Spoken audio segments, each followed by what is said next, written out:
Good morning. Happy Thursday. Welcome back to another episode of SJU on Fandom Entertainment.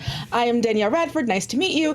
This is Spencer. This is Riley. This is Dan. I don't know why I just presumed that no one would know who I was. Hi, people who watch the show all of the time. Yes. Good to see you. Nice to meet you. Nice to meet you formally. Danielle had a massive head injury before the show today. Doesn't actually know who any of us are today. Nope, everything's blank. You're living like 51st Date style. You'd be very more life right now. I already am. It's happened since the accident. I was going further back. I was thinking clean slate with Dana Carvey. Deep cut. Wow. Deep cut. I like that. I'll go further back. It's a Wonderful Life, and she thought she's... Never mind. I wonder if anyone... Anyway, I don't think any of them have seen It's I'm the guy Wonderful from Life. Memento. I have the brain of a goldfish. Oh, you mean Dory? What? Who? What are we talking about? So we've got a couple of stories here. We're going to talk about CBS and Viacom getting back together the way that exes do. We're going to talk a little bit about this new Snake Eyes thing. But yeah, first let's get into story number one. CBS and Viacom say, I do again. This is via AP. Could we have called this story 500 Days of Sumner? Redstone. I like it. I like it. CBS and Viacom, which separated in 2006, announced their reunion on Tuesday. Viacom owns the Paramount Pictures movie studio and TV channels such as everything, Comedy Central, MTV, BET. CBS has their broadcast network, television stations, Showtime. Yeah. The CW, which they run alongside Warner Media, which I don't think I feel like that's one of those things I knew, but I kind of forgot. So the newly combined Viacom CBS will invest in more movies and TV shows and try to sell more advertising as it seeks to become a bigger player in the growing business of streaming. You made a laugh. Oh, because CW was UPN, WB merged into one network. That's why they share. That's right. Yeah.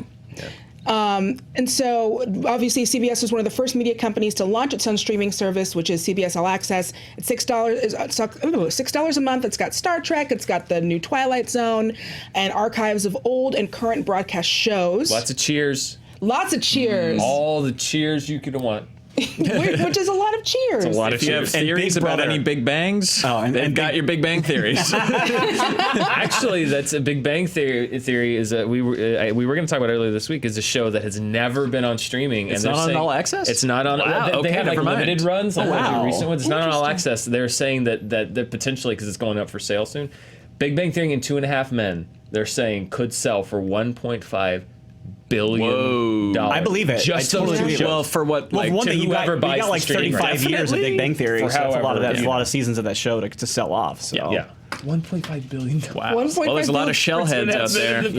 I mean, coming off of what happened with Friends and with The Office, I'm not shocked by that at all. Does that count those like later 2.5 Men seasons with Ashton? With the Kutch? With the Kutch. They actually brought the price down from 1.6 to 1.5. Kathy Bates, all of them. Everybody that played Charlie Sheen, they're all included. All-inclusive package. That's amazing. So we're the streaming wars. Bum bum bum. So do we think that this merger could give them a chance to compete with, Disney and Warner Media and everyone else who's decided to stick their foot into the streaming pool?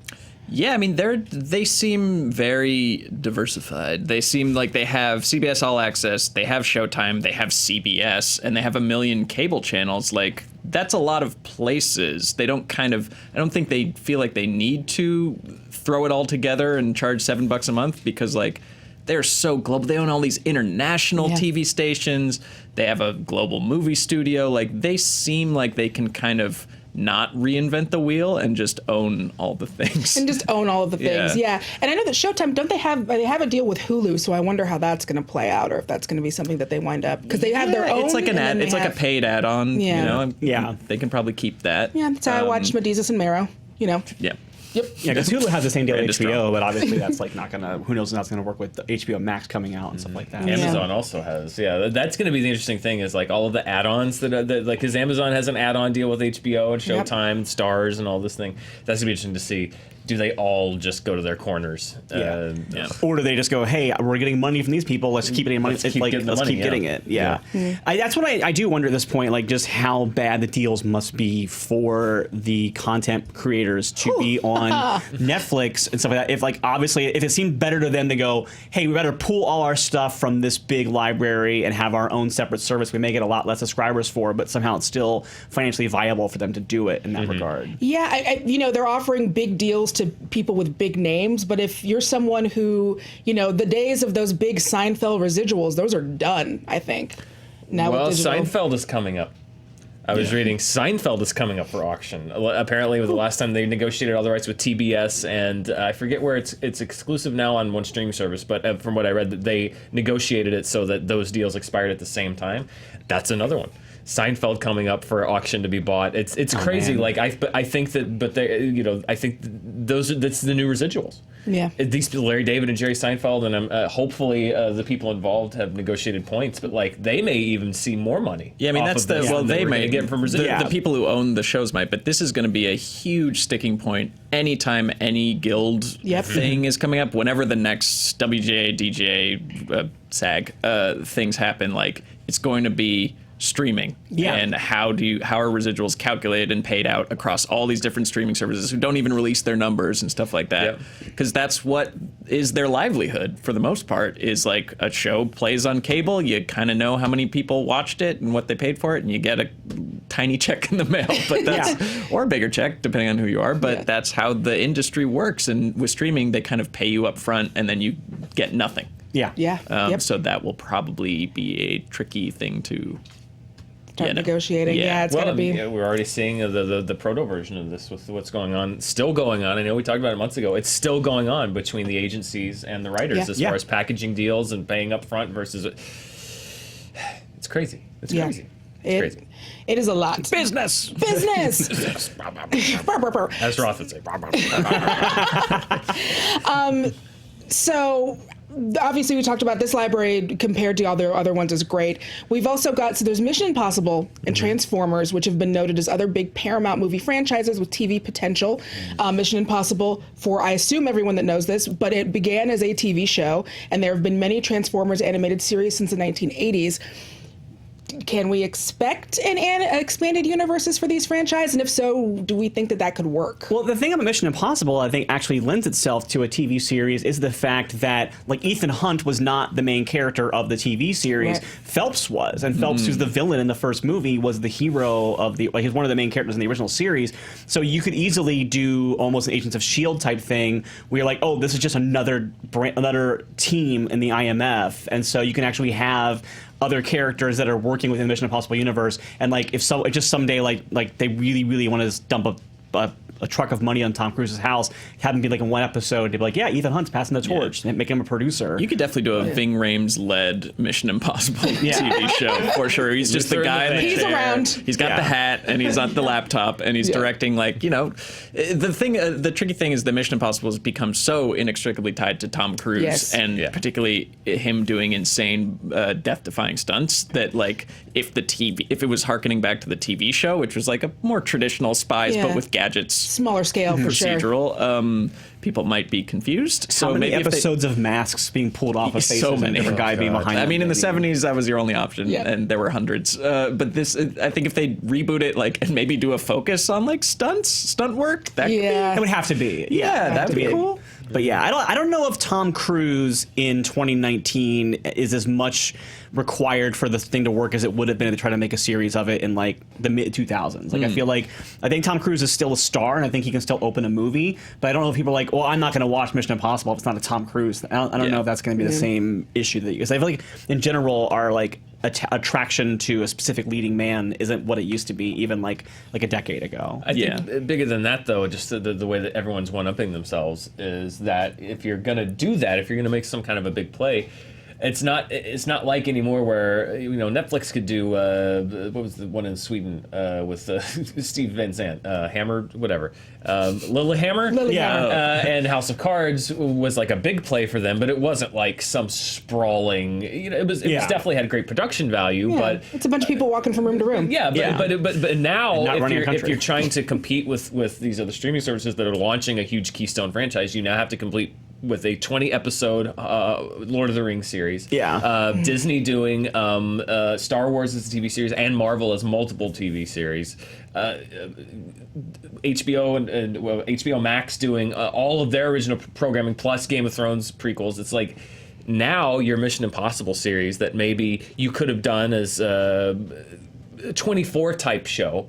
Yeah. You've got to go bigger, That's or true. else it's not going to compete. That's the arms race. Is like it's not just IP; it's how big of an investment are you making in that IP? And we've gotten to a point now where the streamers are making multi-year, $100 million plus investments on one IP, and it almost forces everyone to do the same. That's what they're doubling. We'll talk about it. What they're doing with Star Trek. True, but like CBS's bread and butter is TV shows that appeal to boomers. Like their whole thing is shows that are like that kind of Mission Impossible series where it's like a procedural. NCIS Des Moines, NCIS Pacoima, things that have big ratings because everyone falls asleep halfway through. So yeah, if you're aiming for that 1834 demographic completely, then you're right about that. But I think if you're aiming like for my dad to watch a Mission Impossible TV series, like if you just make it like Mission Impossible at a little bit higher of a stunts budget like that, but you still cast like all the people you would have cast on every show he just named, like my dad will watch it, right? And like everyone my dad's age will watch it. Will they sign up for a streaming service and do the thing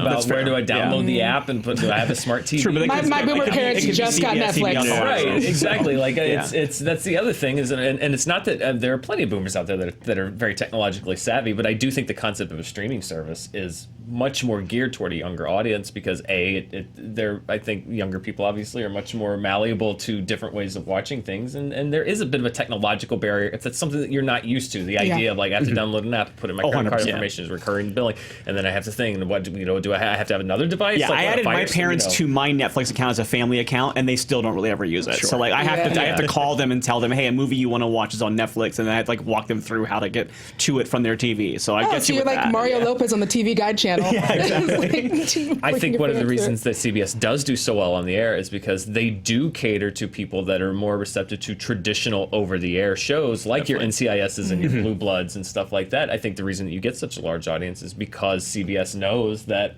there's a certain audience that is still tuning into broadcast television, and they market those shows, and that's a very smart idea. Now, the interesting thing with this merger is, as far as streaming goes, is they have this terrible thing at Viacom where like Comedy Central and MTV and I think Nickelodeon like all have their own separate apps. It's like you have to VH1, all of them. Yeah, like they're all apart and splintered, and like you have to. I don't think you can even buy them a la carte. Like you need to have a cable package. Yeah, you have to have a cable package. You can't buy any of them. Those things are for people who stay awake past 6 p.m. Like that should be either sell that library to Hulu or to some other streaming service, or bundle that into CBS All Access because. That's like what people would want to. I'd watch old Nickelodeon and 90s MTV and stuff like that. Yeah, like if it was all in one If I could watch place. You Can't Do That on television again, I would totally for about an hour, and then I'd probably be done with it. Just some trash like Love and Hip Hop or something. Wasn't there a service that did that? That was all like old Nickelodeon stuff. It probably was. It might have been on sold that Springbox for a library. while. I just remember there was a thing just like you can watch all of the classic Nickelodeon shows, and everyone like wrote about it on the blogs for a day, and then I never heard about it again. Which is probably why we don't know about it anymore. But if they I'd watch a couple. I'd watch a couple of like hey. Hey Dudes and Salute Your Shorts. And, Oh yeah. I love Nick Salute. Arcade. with MTV. Phil Moore is a big fan of us, by the way. The host of Nick Arcade. Oh, man. Phil's the nicest guy in the world, and I see him every once in a while. He's a Schmodown fan. He's a Screen Junkies fan, and he's super nice. How have you not had him on? Yeah. Like, I don't know. I remember pitching it a long time ago, and nothing ever happened with it. We should. Yeah, he's like the nicest guy. Have him on and make him stand in front of a blue screen the entire time. Yes. Have you guys be behind him. He has to know where he wants to talk to you. That's great. So we were talking about Star Trek, and so this is via Deadline. Star Trek is now under one ownership for the first time since Enterprise came to an end in 2005. Of course, that was the very next year that CBS and Viacom were split into two different companies. CBS Studios were not initially able to use characters on their All Access shows that could also appear in the movies, but now everything's all one big happy family. And so the expansion already includes Discovery, Picard, and Michelle Yeoh-led Discovery spinoff, the short film series Short Treks, and animated series Lower Decks, which I'm really looking forward to, all for CBS All Access, along with an additional animated series aimed at younger viewers for Nickelodeon. And so it could be that this might be expanding the way that, in the 80s and the 90s, Star Wars went from being, movies to, and especially, with the cartoons and stuff in like the 2000s. Do we think that this might be too much too fast? I'm worried about them maintaining the integrity of Star Trek's like theme, because like I think the biggest mistake that Star Trek new Star Trek try to make, and this is like one of the things that people ran into with the Abrams remakes, the reboots, was that Star Trek was never like a purely action adventure story. It was always more of a drama with like space as like a filter on top of it. So even like there's adventure-y stuff in the original series, but it's more like akin to what we talk about the CBS shows that we see now, where it's like a lot. So like Kirk gets his shirt ripped, and there's like fist fighting, but it was still about exploration. It was about like unity and stuff like that. It's not about like boom explosions, boom like action sequences and stuff like that. Yeah, that's the difference between Star Trek and Star Wars. Right. The way that I always describe it is Star Wars is big, Star Trek is small. Star Trek is about, at its core, often, and not to say that they do these big, Doomsday Machine type things back in the original series, but even things like the Doomsday Machine was still about strategy and tactics. Yes, it was character stories in those situations. And about a deranged captain. The Mirror episodes are still about, they're very character focused. They're Star Trek Into Darkness, I think, is a great example of a movie that lost its way because it went so big that a lot of Star Trek fans were like, "What is this? This isn't Star Trek." Yeah. But at the same time, if you can risk losing that fan base if you're gaining new fans. But the other side is, it has traditionally been very, very difficult to convert people into being. It's like kind of like Doctor Who. It's very 100%. difficult to convert people into being Star Trek fans. Yeah, it has that like there's like a stank of nerddom to it. Like even people who are fans of nerdy ass stuff like Marvel are still like, but Star Trek, that's where nerds go to convention. But it just seems like it's just so massive. Exactly. It just seems like a lot to take on, where it's like you can throw in your lot with Firefly and like you can catch up. You get one DVD box set and you're good to go. Whereas Star Trek, it's like, well, I guess here goes, because also I gotta get the dictionary or whatever. The big thing about Star Trek is that because it's a show that began on network TV and syndication for the later series, is they're all like 25 episode seasons. There's 8 seasons of like Next Generation. It's like but like you're like, cool, so I'm like locking myself down to watching like 400 episodes if I want to watch through TNG and DS9 and Voyager and Enterprise, and then before we can even get to Discovery. Yeah. Right. So what would you look forward to in this kind of, when they do start expanding the universe? Do you want it to be where things are more interconnected, or would you rather everything stand alone and do its own thing? That's tough. I think a little bit of both. I mean, I always liked on DS9 when like a character from Next Generation would come over, but I also like my like favorite when they thing in the had their own world.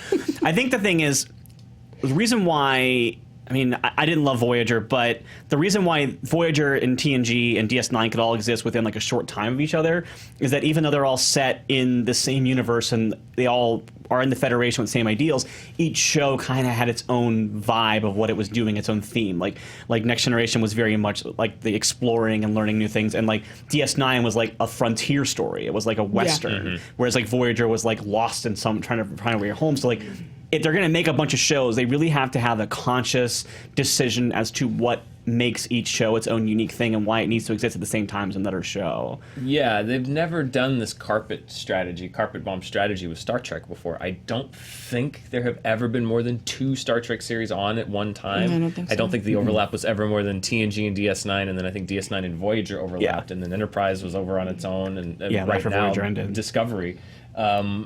So this idea of a vast, interconnecting, and never-ending Star Trek universe, it's not like Star Wars. We've always gotten it in dribs and drabs. Like, there'll be a big surge of Star Trek, and then it'll go away for a while. Yeah. And then it'll come back, and then it'll go away for a while. So I think even as a Star Trek fandom, we are not used to this idea of there always being a Star Trek, because that has never been the universe where we live in. There's never been a constant stream of new Star Trek. So when I say I don't know what to think, it's because I don't, because this is a new thing. This idea, like it's becoming a thing like Marvel or even Star Wars, where there's a movie every year. We've never had that as Star Trek fans. True. It's usually maybe 1 or 2 series on the air, maybe, and a movie every 2 to 3 to 4 to 5 years. Right. The way that I could see it working, though, is that, like I mentioned earlier, the syndication schedule meant each season was 25 episodes. Now Discovery, I think it was about 15 per season typically. But so if they did it in a way where you got like, because when they first were talking about Discovery, there was originally like talk of it being like a anthology series instead of one serialized story. if they almost kind of like adapt that idea into the way they're doing the shows, so that like Discovery you've got on for like 15 weeks, then that wraps up, and then you've got Picard on, which is kind of what they're doing right now. So then it's almost less like, okay, I have to watch all these Star Treks right now. It's more just like, okay, I know Star Trek is on Wednesday nights at 8 p.m. and like sometimes you're watching Discovery, sometimes you're watching Picard, sometimes you got the Lower Decks or whatever else they're going to do, so that that you're not being overwhelmed by multiple seasons of long stories happening at once. You're getting these shorter stories that are easy to engage in and kind of disengage from. Yeah, I could make it so. It's going to be very interesting to see. I like hot Earl Grey tea. No, that's not how you say it. I know. You got the right words in the wrong order. Gee, oh, great. Hot. It's going to be interesting to see how I react and how the fans react as well, because, you know, Star Wars and the Marvel films and everything else, even Lord of the Rings, even Game of Thrones to an extent, they're popcorn munchers. And that's not derogatory. That's good. Star Trek has always been a bit of a...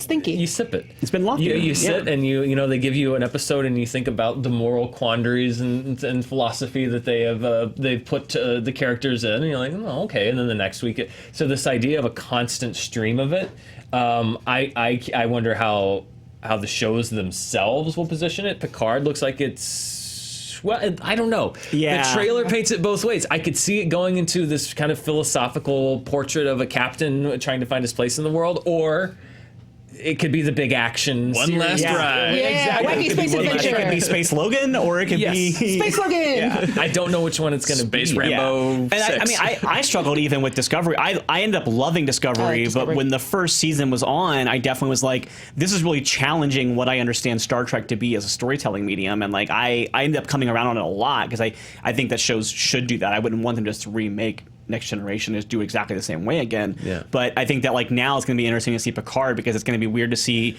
a character that I'm so familiar with put into a story that I'm not as familiar with in this medium. And I'm with you. I'm like, I don't. Although I will say that I walked around that museum at Comic-Con and I was like, I could have stayed there all day. All right. I was at the Picard panel, and it's odd because I had made my peace with Captain Picard. Yeah. His legacy was in cement. And I thought so did Patrick Stewart. I thought he was good. Like, Money does a lot of things, y'all. And now with more Picard, it's like it's like having someone came back from the dead. You're like, wait, what? And now it's like, oh, boy, and then also okay. even like having 7 of 9 show up in that trailer. I'm like, wait, so now I also have to make peace with Voyager again? Like, what are we doing? Well, and the Riker and Troy apparently are going to be back. Well, I hope so. Although I do like that Hugh is. Well, we already talked about Hugh. Sorry, I don't want to go down a Hugh. A Hugh hole. Again, a Hugh hole. Well, so you mentioned that you went to the museum and you saw all the things. I did. One of the questions in here that I'm very excited about: sell me your Star Trek theme park.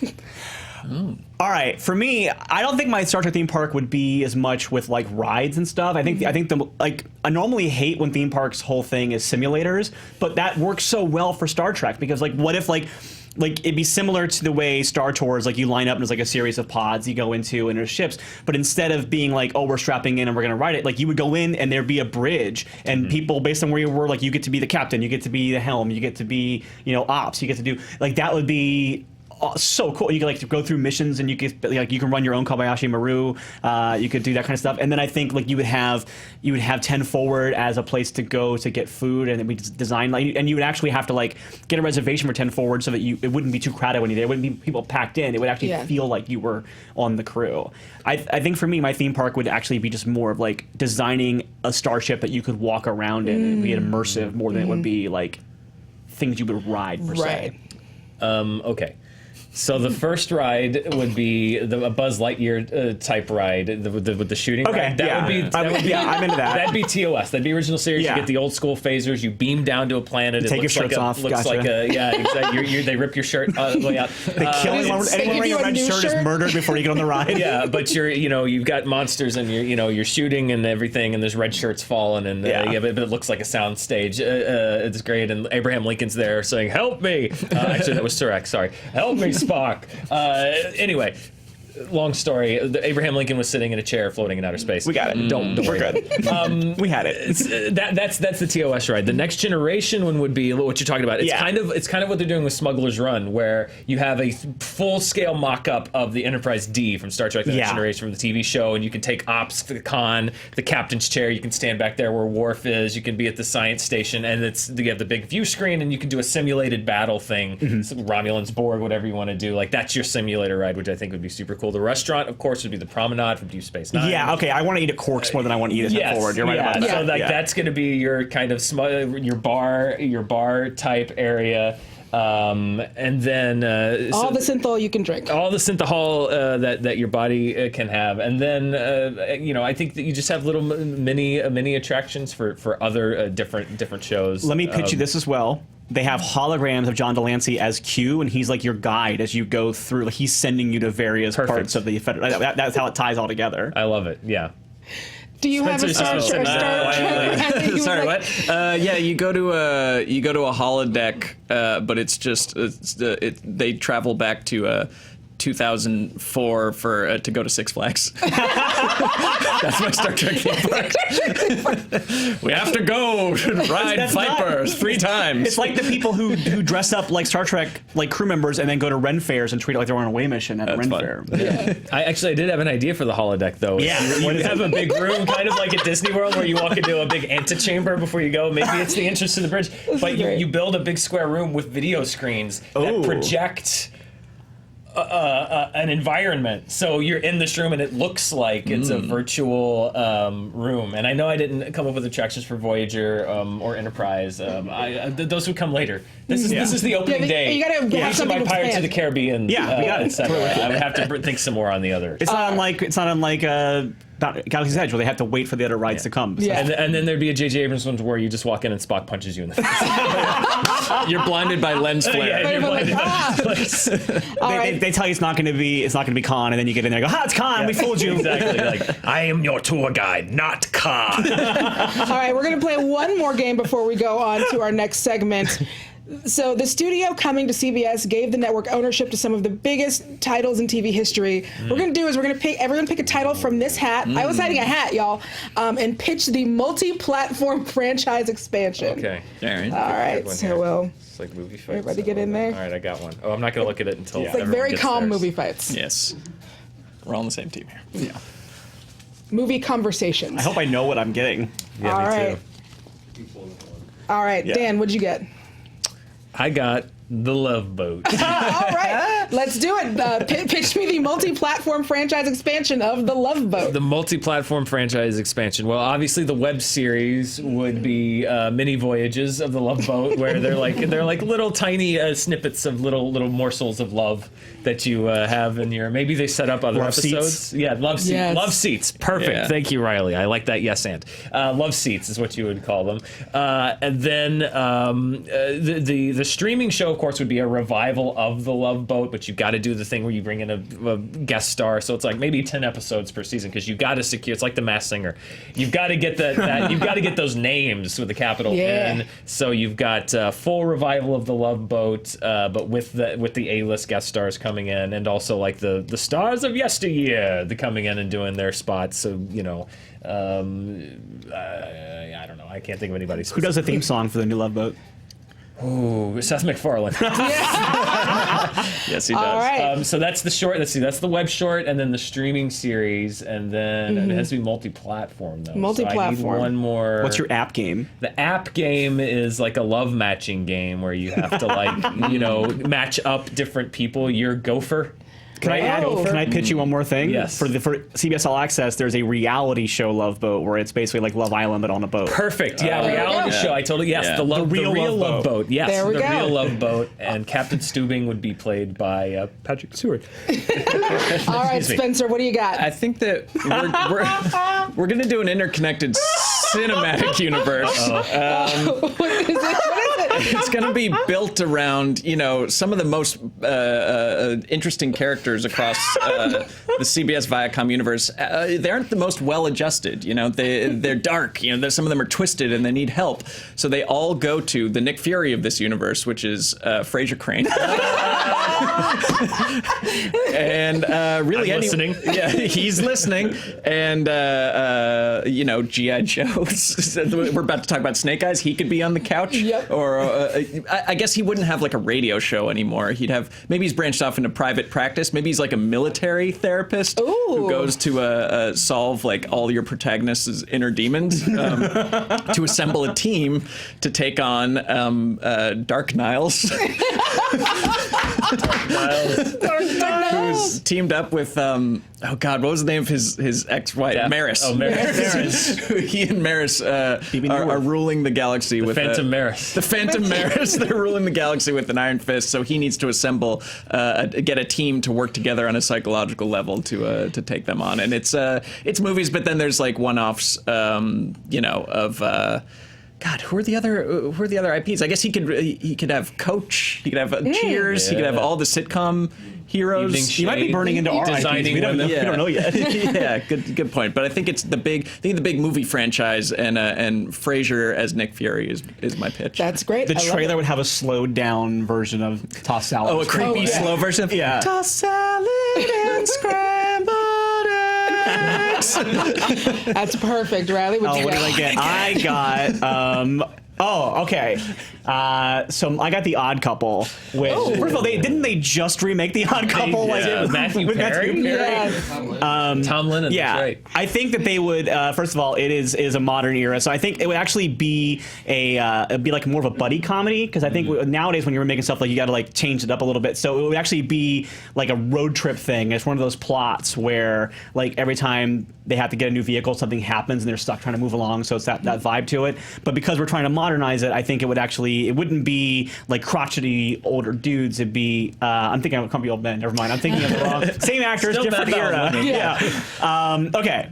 I think The Odd Couple that you put across it. So you've got. I think first of all we do a reality show. We do the Real Odd Couple where they take just two random people, stick them in a house together, and see how they last. That's obviously going to happen. People start getting real. Yeah, and then we also do a sci-fi version of The Odd Couple where we actually bring in characters from your crossover. Yeah.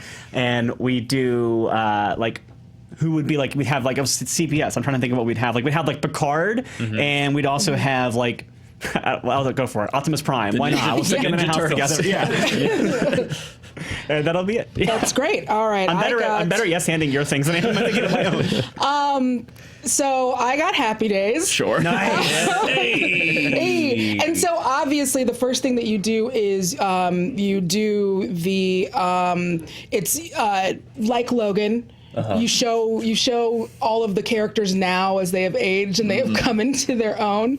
You got your Richie Cunningham dealing with his life, and you've got the Fonz, who is now too old to properly like thumbs up. And so they go on this adventure. He needs a new Fonz. And so they go on Fonz's last ride, his last adventure. His last shark jumping. He does get to go to space because Fonz has been there before, and he finally learns how to like give his last thumbs up, and he passes the torch. This is when he comes into the shark's mouth. These were such happy days. But who takes on the leather jacket? Who's the next? Because it's got to start off a new chain of Fonz. Well, I think that he gives it Who's to his Mutt Jones? I think it's got to be Richie's son. I think you have to give No, it a daughter. It's got to be a daughter. Oh, daughter. Oh, yeah, like a spunky, like hey, like a. So we'll have that. We gotta burn the internet down with this remake, or why do it? All right, so that's one. The other one, this would just be a series of pop-up shops, so you can go and experience the Happy Days diner. Okay. So that would be the way that we would advertise for all of it. The jukebox that you have to hit. Every table has a hittable jukebox. Nice. It's intolerable, but everyone has fun for 1 second. Yes. But it is very loud and awful. That's the promise. And then finally, yeah, I think we do one roller coaster that's Mr. Fonz's Wild Ride, and that is when you get to go through all of the different eras of the Fonz, and you get to enjoy all of his cartoon adventures in one roller coaster. Pinky Tuscadero. Yeah. Pinky Tuscadero, yeah. And it's like a lounge performance with Pinky and Leather, like doing like a sister act. And there we go. Those are our pitches. If you have any ideas for pitches, go ahead and leave those in the comments below. And thank you for watching SJU on Fandom Entertainment. Make sure to like and subscribe. We've got great stuff on fandom.com. We have Fandom Uncovered Dungeons and Dragons that is out. Please continue to watch and share because this one means a lot to us. Also, check out The Evolution of Thanos featuring Thanos creator Jim Starlin. And now for our last story, we've got Henry Golding hopes to roll Snake Eyes via Variety. That's a great headline, but my mouth doesn't work. So piggybacking on our talk about Viacom CBS and the franchises they have, Crazy Rich Asians star Henry Golding is in early talks to star in Paramount's G.I. Joe spinoff Snake Eyes, according to Variety. So this picture, based on the Hasbro toys of the same name, would mark the third G.I. Joe film Paramount has produced in the last decade, with his most recent, starring The Rock and Bruce Willis, brought in $350 million worldwide, which is kind of a shocking number to me. So do we have any thoughts about Henry Golding playing Snake Eyes? Well, let me ask, because I'm not as versed in G.I. Joe as everyone else, but it always struck me that Snake Eyes was sort of like the Boba Fett of the G.I. Joe world. Silent. So my question would be, would G.I. Joe fans want... Because wasn't Snake Eyes' whole appeal that he was sort of like mysterious and silent and like deadly, but not like this fully... And as we've learned over the last 2 decades of pop culture, the more you know about the cool silent characters, the less you like them. Yeah. Certainly in Star Wars. Yeah. He really is just a pair of eyes and like a dude clad all in black. He is not able to speak. He keeps his face covered because he has to hide his scarring. Now, obviously, the thing about Henry Golding is that he's incredibly charming and super gorgeous. So... I think you have to fundamentally change how this character works. Do we think that that's a viable option? I think what happens is it's a story where he's had a radical surgery where he's like gotten his face cleared off. So the movie opens with him taking his bandages off, and he looks like Henry Golding is super charming, and he learns to love again. Yeah, it's going to be an origin story. Yeah, of course it is. He'll be silent at the end. It's 100% going to be an origin story. He's going to get hurt. Just make a cool ninja movie with Henry Golding as a cool ninja, right? And call it, They can't. That's the problem. Like no one will buy a non-franchise title thing of that kind of thing right now, unfortunately. So I think that John Wick's doing great. Like, can't they piggyback off of John Wick of it all and just be like, we've got the action star of the future, and it's Henry Golding. They never learn from the successes. They don't learn from anything. And so this movie is going to be a separate project from another G.I. Joe connected movie, which is in development, which is supposed to be more of an ensemble that THR recently reported on, which would reportedly include the undercover agent codenamed Chuckles. The ensemble movie is written by Josh Applebaum and Andre Nimick from Mission Impossible Ghost Protocol and the 2014 Teenage Mutant Ninja Turtles.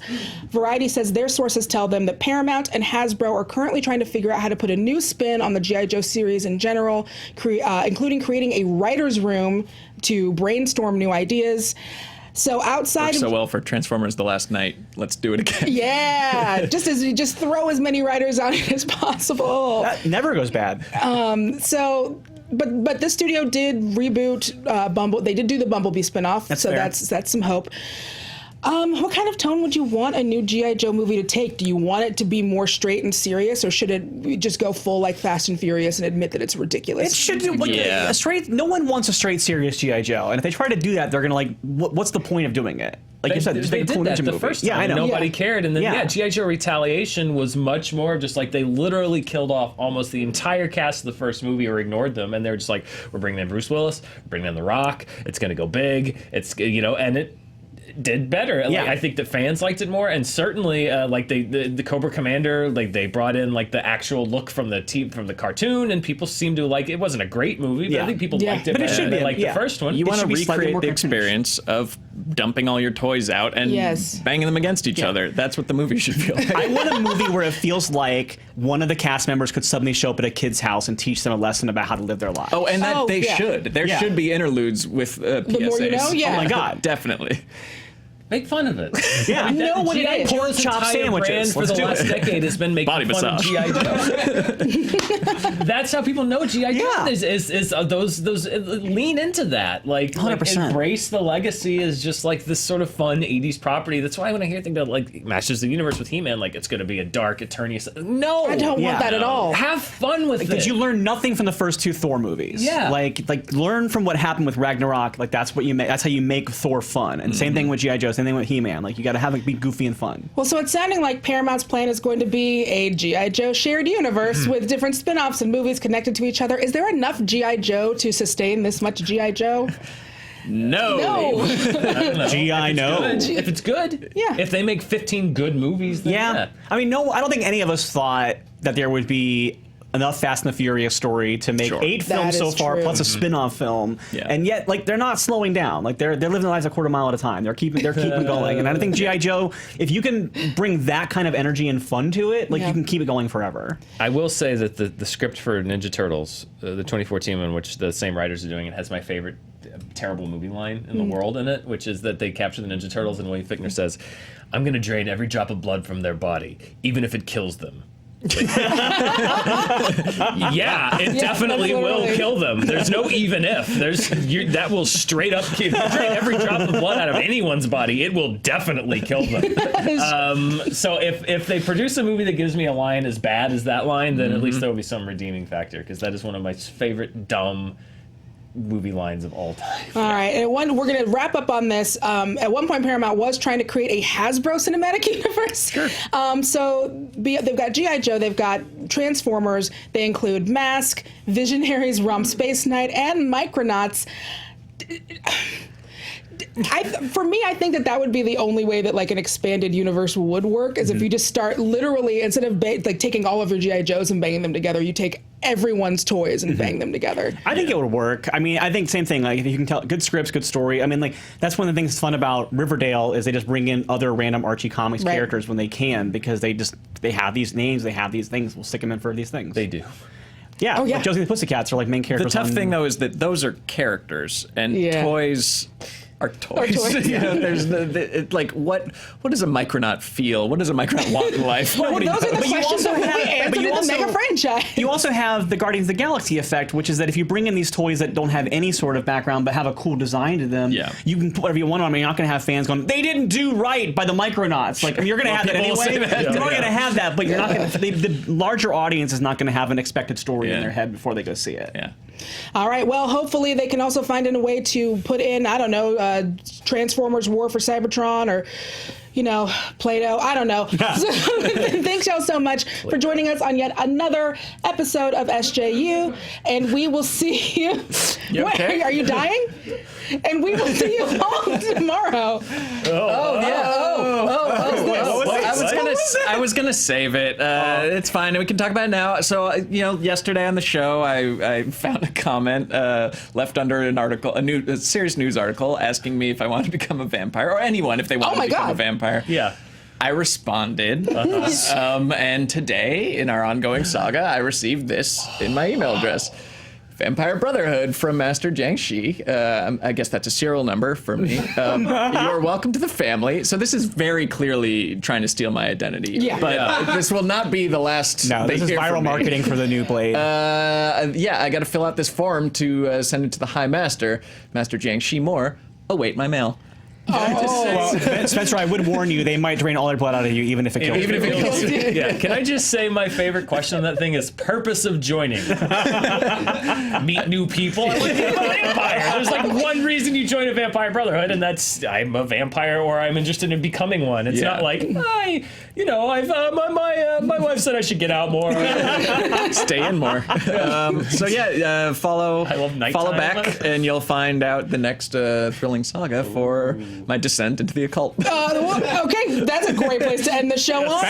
Well, next time we see you, Spencer will be drained of all of his blood and will be a vampire. Bye.